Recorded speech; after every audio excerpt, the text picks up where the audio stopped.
It's all about redemption on this week's waiver wire. I've got some players coming back from injury, a couple players just trying to turn things around after an ice cold start to the season, and then a couple of players who are just looking to prove that they belong in the majors. As usual, I'm going to start with hitters, and I'm going to tell you the guy who I think should be your first priority on the waiver wire. If you can get Hyun Kim of the Dodgers, I think go out and get him now. I'm actually a little surprised there wasn't more hype surrounding his call up, and I get that the Dodgers have plenty of other options on offense, right? He is just going to be at the bottom of that order. He's been hitting eighth, and he's almost overlooked in a team that is so loaded. But this is one of the biggest free agent international signings of the offseason. And Kim, although he doesn't stand out with one particular tool, the speed is good but not amazing. Power is okay, not great. Batting average should be good, but you never know as far as transitioning to the majors. So, there are a lot of uncertainty in terms of what was he going to bring to the plate, literally, and also for fantasy purposes. But this guy has a little bit of everything, and being in the Dodgers lineup is definitely a good thing. Now the playing time is there. Thought he might crack the opening day roster, but he didn't.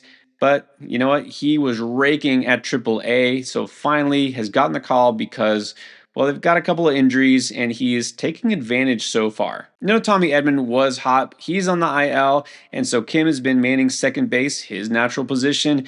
His first 3 games, starting as a Dodgers second baseman, 5 hits, 3 runs, 2 RBIs, and 2 steals. Well, actually, that first steal came when he didn't even start. He came in late in the game as a replacement. It's the versatility here that makes him valuable. He can help you a little bit in every category and can help you at multiple positions. He qualifies right now at second base and at shortstop, at least in Yahoo, and pretty soon might add outfield eligibility because even though Edman is on the way back, Teoscar Hernandez is now out, so they need some help, possibly in the outfield, and that might be where he lands. Might see him play center field a little bit. They move things around. You never know. So while I can't say this is a guy with a sky-high ceiling, it's still nice to have somebody who can help you across the board. Great situation for him. That versatility really appeals to me, especially at this point in the season. And I do think there's a pretty high floor because this is a professional hitter, despite being his first year in the majors. He's 26 years old, has that KBO experience. He knows what to do with the bat. And so far, he's proving that he does belong. All right, then redemption story number 1. Leody Taveras was just released by the Rangers. They made a whole bunch of moves because they needed to shake things up there. And, he was just one of those casualties. Not that he didn't deserve it. I mean, he was off to a pretty poor start this season. I mean, you really can't get worse than an ex-WOBA in the first percentile of 203, an expected batting average of 192. Really nothing good whatsoever in his offensive profile. The only good thing he did for the Rangers this year was steal a few bases. Now, Tavares has been around a little while. He's also only 26, but for some reason, he, like many Rangers, just taking a big step back this year. And so that franchise is trying to reboot the offense. We'll see how that goes. But Tavares is going to have to do it somewhere else because he is no longer in Texas. But the Mariners picked him up and they immediately plugged him into right field because they've got a need there with Victor Robles still being out in the 60-day IL. Luke Raley has been injured. So they've got a space, and Tavares filled that pretty much immediately. And in his first game with Seattle, a hit and a steal. Now, on one level, I'm almost wondering, maybe is Tavares this year's Victor Robles, a guy who'd been abandoned by his former team? We've seen have some success, and maybe Seattle is the place for him to revive things. He can hit for average. He's got that speed. I was very high on Victor Robles heading into this year, and he was off to a nice start for all of 1 week until he got hurt, and he's going to miss half the season. Well, maybe that opens the door for Tavares to do something similar. I'm not saying he's going to be the league leader in steals or anything like that, but we know he's got the wheels. He can actually hit for a decent average. He's got a little bit of power too. This is a switch hitter who, although he primarily plays against left-handed pitching, can play against both. And you know what? His career averages aren't that different versus righties or lefties, 242 versus 233. Seattle, they actually have been really hot on offense these days, scoring runs, but they're really not that deep in terms of their roster. So I don't think it's a stretch to say that Tavares can get almost near everyday playing time, can help you out with steals, won't hurt you with average if he can start hitting. Again, I said unusually bad for him. Now, this is a guy who's never been a great hitter, don't get me wrong, but yeah, this year, a 26.8% K minus BB rate, That is really high and really bad, and that's not what he's usually done. His career average is 13.8%. He's not a guy who typically strikes out nearly as much as he has been, so maybe just getting out of that Rangers environment will actually help him, and he's on a team that has been hot. So if you're looking for a boost in steals, well, there you go. You pluck Tavares for absolutely nothing off the waiver wire and see if it pays off. So if you're looking for power, let's go to a known power source, Rhys Hoskins, who's with the Brewers. Now, last year was his first with Milwaukee, and he kind of did his thing: 26 homers, 82 RBIs. The batting average did drop quite a bit from his career norm, down to 214. And then this year, not off to a spectacular start. Now, Milwaukee as a whole, remember, had a brutal first couple of weeks. Now they're starting to figure it out. But Hoskins in particular is now seeing his rolling xwOBA climb significantly. He continues to get better, but we just haven't seen the tangible results too much yet in terms of fantasy for a guy who is a pure slugger, right? That's what you get him for, is those homers and those RBIs. Only 4 home runs, 17 RBIs so far. But the batting average is there. It's actually better than what he usually does at 266.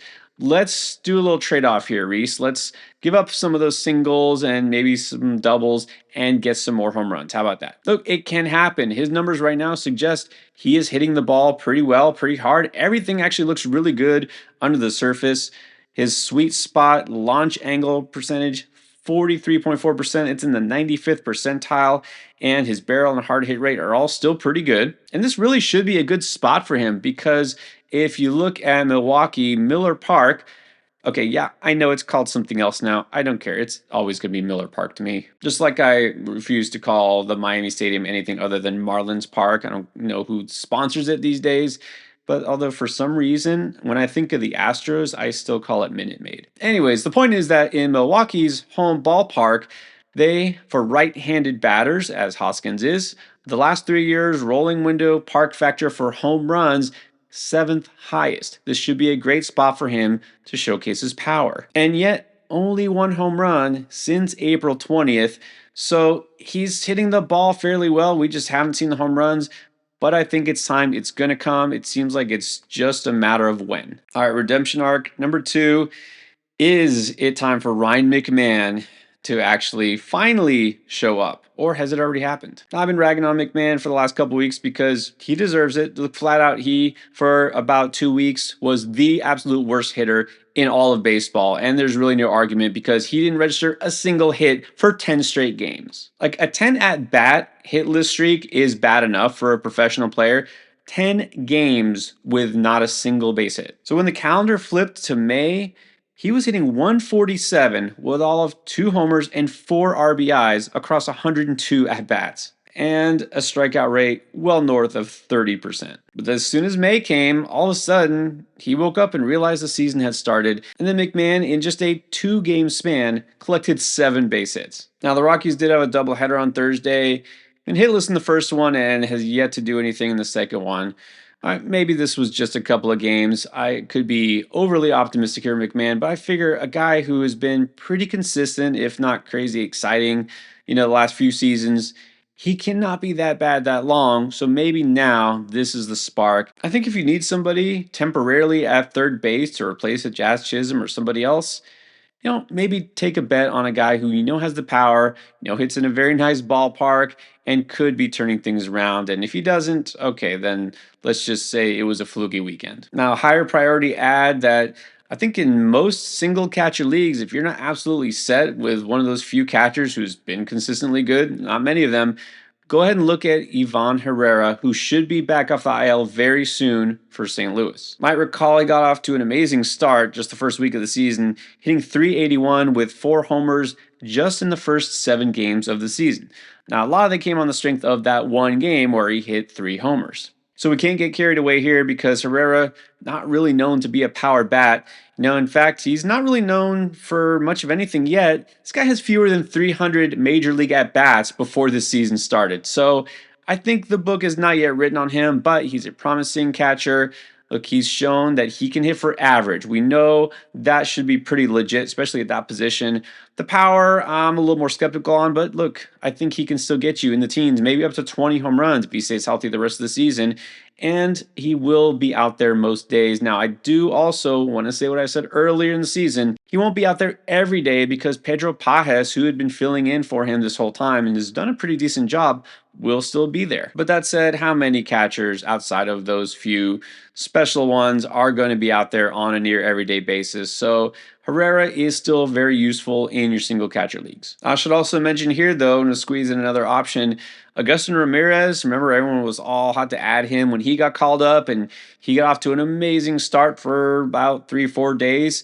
And all of a sudden, everyone's dropping him. They've forgotten about him because Fortes is back and he wasn't playing every day. And now he seems to be warming up again. Guys, you have to be patient sometimes with players, especially young players. You know what? The productivity will not be consistent all the time. Playing time will not be consistent, but Ramirez is now getting back to being what he looked like. So he's still not a bad option if you need a catcher. And if you're in a deep league just looking for any help that you can get on offense, look, I'll tell you, I took a swing and picked up Miguel Andujar, who is with the Athletics. Yep, same Miguel Andujar. Remember, he came up with the Yankees and has been battling injuries the last couple of years and has stuck around and is still pretty much an everyday player for the A's. And I'll tell you what, he's hitting 320 on the season so far. Excellent plate discipline. Outstanding, actually. A 10.5% strikeout rate. The only thing is that the power has dried up a bit. Not sure where it is. This guy who can hit for some power, but only 2 homers on the season. The exit velocity and the hard hit rate tell us that, he's just not hitting the ball hard enough to really deserve more in the power categories. So maybe that part of his game is just no longer there. But clearly can help you with batting average if that's what you need, and get you a little bit in terms of the counting stats. I mean, he's sticking around there, like I said, accumulating at bats. And though right now he's just an outfielder, they're starting to look at getting him reps at third base potentially. And this might not be a bad time to pick up Andujar if you need a streamer, because gets to face his old team, the Yankees, this weekend. Now on to pitching. Time for our next redemption story. Matthew Liberatore. All right, you know what? Maybe this is a little bit redemption for me because asked about him this past Sunday on the live stream, and I just wasn't all into it. I kind of poo-pooed the idea of buying into Liberatore breaking out because, you know what? He's just taken so long to get to this point. I know he's still young, but still, this guy has been a hyped up prospect for years. And man, he's just far from usable over the last couple of seasons. Why am I really going to buy into it now? I don't want to get sucked into this small sample size. But I dug a little bit deeper, right? I did the research here, and I think we need to buy in. This isn't just a couple of good starts for Liberatore. I mean, really, he's been great all season. 7 starts so far with the Cardinals. He's gone at least 6 innings in all but one of them. And this is kind of jarring for me because last year, he was a bullpen arm, but he did spot start once in a while. And every time he took them out as a starter, it did not go well. In fact, last year in 6 starts, only one time did he even reach 6 innings. So this is a complete flip-flop. This has always been a pitcher, right? One of those tall, imposing lefties who could throw hard and has great stuff, multiple pitch mix, everything you could dream of from a left-handed pitcher, and just couldn't put it all together, mainly because of the command. He was all over the place. And this year, again, complete opposite. A 3.8% walk rate, one of the best in the majors. I mean, it's a little shocking to me, honestly, to see this is Matt Liberatore, but maybe this is finally him arriving because this is what he could have been all along. And besides, it's 2 different types of fastballs, right? The four-seamer and the sinker, which both work well in tandem. And he's got a beautiful curveball, which is probably his most standout plus pitch. He has an elite changeup. He honestly just doesn't throw it enough because he already is one of the leaders in terms of run value and changeup. He only throws it like 12% of the time. So look, I'll just say here, I guess I need to buy in, and you should too. He's still out there more than half of all Yahoo leagues, even more in ESPN. Now, again, it really depends. It might be too late here after his latest really effective start, but if he's still floating out there, go ahead, just buy in. So likewise, Tony Gonsolin was not ready to jump in with both feet and say, pick him up right now. And I'm not quite there as much as I am with Liberatore, but Gonsolin, I mean, you can't argue with the results. Only 2 starts so far this season since coming off IL, but you know what? They were decent in terms of runs and hits allowed, but I think 17 Ks in 11 innings, that jumps out at you. And it really jumps off if you look at it statistically because as of right now, that's a 38.6% strikeout rate. Clearly not sustainable. But this has also never been a pitcher who is, one of those elite strikeout artists. His career K rate 23.5%. So I don't want to get sucked in by two good starts, but at the same time, can't ignore this either. You're going to expect there will be some uneven performances going forward, but so far so good. You need a starter. Gonsolin has got it going on. Go ahead and pick him up. And then what about on the A's? Gunnar Hogland also has two starts, and that's the only two starts of his major league career now under his belt. Looked great against the Marlins first time out. All right, whatever, let's see it again. Then he faced the Mariners, who again have been red hot offensively and was pretty good there. Actually was cruising along until, about the fifth inning and then ran into a little bit of trouble, but still escaped pretty well. So in all, again, across just two starts, a 2.38 ERA, 1.06 whip. Strikeout rate is not great. 7 the first time, 3 the next time. Overall, about a K per inning, but only one walk, which is very nice to see. So I'll take a chance on Hogland. The A's have shown that they can develop young pitching, even if they're not necessarily high end arm talent. And again, no disrespect, but Hogland isn't. But, at the same time, can be effective. But even if I pick up Hogland, I'm not going to start him his next time out because he is scheduled to face the Dodgers. And I don't care how talented you are. I think I can sit and wait this one out. And we've been waiting long enough for Ryan Weathers to debut this season. It's about to happen. So I guess this is redemption time for everyone who drafted him and has been stashing him this whole time. Remember, Weathers was amazing this spring, and that just fed into the frenzy of those who thought he might be a breakout candidate this year. He only gave up one run in 11 and a third innings. Looked like he had it going on, and right before opening day landed on the IL and is yet to pitch. But looks like he's on schedule to debut next week. So if somebody didn't stash him on IL, if he's out there, which he is in plenty of leagues, this is a time to go ahead and pluck him off the waiver wire. Last year, very solid 3.63 ERA, 118 whip, and again, just looked like he was ready to take another step forward. Let's hope there's no complications here and he's all good to go. Again, not a sure thing, but of course, we're looking for help off the waiver wire. We're taking a shot on the upside. And if you're in the market for a closer still, well, I think you've got to go back again and look at Porter Hodge if you didn't pick him up already. It goes without saying, Ryan Presley, after his epic meltdown the other day, may not have that job too much longer. Now, it doesn't mean the Cubs are just going to completely give up on him, but I think it's safe to say also that he might have another rough outing or two. He just does not look like the same pitcher anymore. So I've been talking up Hodge pretty much all season long. Only has one save so far in the year. There's more to come. This is, again, a speculative stash here, but grab him now. Especially if I have Presley, you might just want to swap him out right here, right now. If I'm in a deep enough league and I'm really fighting to get saves, I might take a chance on Zach Agnos of the Rockies. It's hard to buy in on any Rockies closer. Not sure I can even say who the closer is if they have one. Does it really matter when you never win? Not so much, but look, okay, before I do that, let's take a chance on a guy on a really good team that wins a lot and has been fairly good, and that's Hodge. I'd like to see that walk rate much lower. I mean, that's the only real thing I can nitpick about his profile this year. 13%, no, not great, especially for a late inning guy, but he just absolutely does not give up hard contact, and that's, I think, more important. Hard hit rate, 100th percentile, and the barrel rate 97th. You can get away with walking a few guys here and there if you don't allow those late inning home runs, those hard hits. It'll be fine. Keep being active on the waiver wire, make those moves, be proactive, and of course, keep making those deals. It's never too early to start making trade offers and buying low. That's what I talked about on this video.